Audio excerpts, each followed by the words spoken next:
وعلیکم السلام ورحمۃ اللہ وبرکاتہ۔ جی محترم قاری ولید صاحب، یہ حدیث پہلے میں نے ذکر کی ہے، یہ سنن میں موجود ہے، مسند احمد میں بھی ہے کہ حضرت علی بن ابی طالب رضی اللہ تعالی عنہ بیان کرتے ہیں، کان رسول اللہ صلی اللہ علیہ وسلم یقضی الحاجۃ فیأکل معنا اللحم ویقرأ القرآن ولم یکن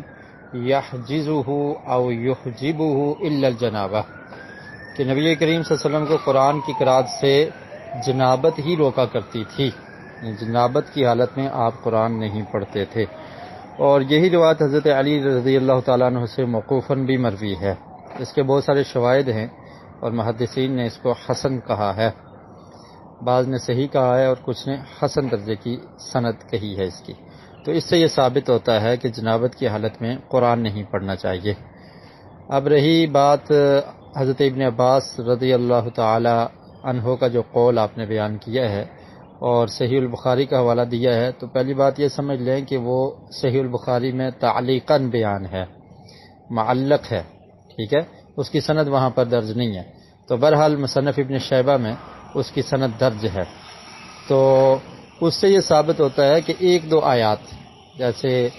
ایک اور تابعی ہیں ابو وائل، ان سے بھی مروی ہے کہ جنابت کی حالت میں ایک دو آیات اور اسی طرح اذکار وغیرہ یہ کیے جا سکتے ہیں، تو اتنی اجازت موجود ہے، ورنہ یہ واضح حدیث ہے کہ آقا علیہ الصلوۃ والسلام جنابت کی حالت میں قرآن کی قرأت سے گریز کیا کرتے تھے اور قرأت نہیں کرتے تھے، ٹھیک ہے۔ تو اس قول کا مطلب یہ ہے کہ ایک دو آیات اگر پڑھ لی جائیں، جیسے کوئی ذکر ہے، اذکار ہیں، وضو سے پہلے بسم اللہ ہے، تو اس کی اجازت موجود ہے۔ تو اس میں علماء کا اختلاف ہے، ابن عباس رضی اللہ تعالیٰ عنہ کے قول کی وجہ سے ہی، تو بہرحال راجح موقف میں نے آپ کو کہا تھا یہ ہے کہ قرأت جنابت کی حالت میں نہ کی جائے، کیونکہ انسان جنابت کی حالت میں ہے اور جنابت کو زائل کیا جا سکتا ہے، غسل کر لے اس کے بعد قرأت کرتا رہے،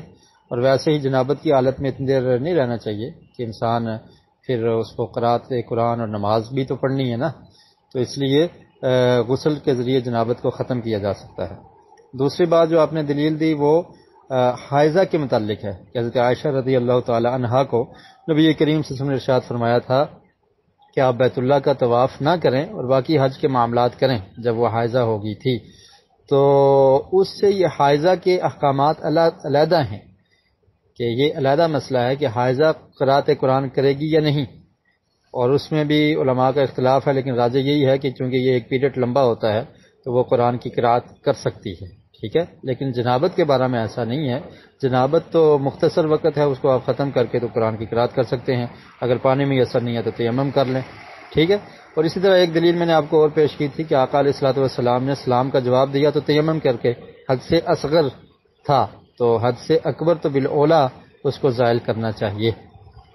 تو جنابت اور حائضہ کے احکامات قرأت قرآن کے حوالے سے، قرآن کی قرأت کے حوالے سے مختلف ہیں۔ تو ایسے ہی آپ جانتے ہیں اسماء رضی اللہ تعالی عنہ جب ان کے ہاں ولادت ہوئی اور وہ حج کے لیے جا رہی تھی، تو اس کے بعد وہ حج کے تمام معاملات انہوں نے کیے، تو اس سے بھی یہ معلوم ہوتا ہے کہ جو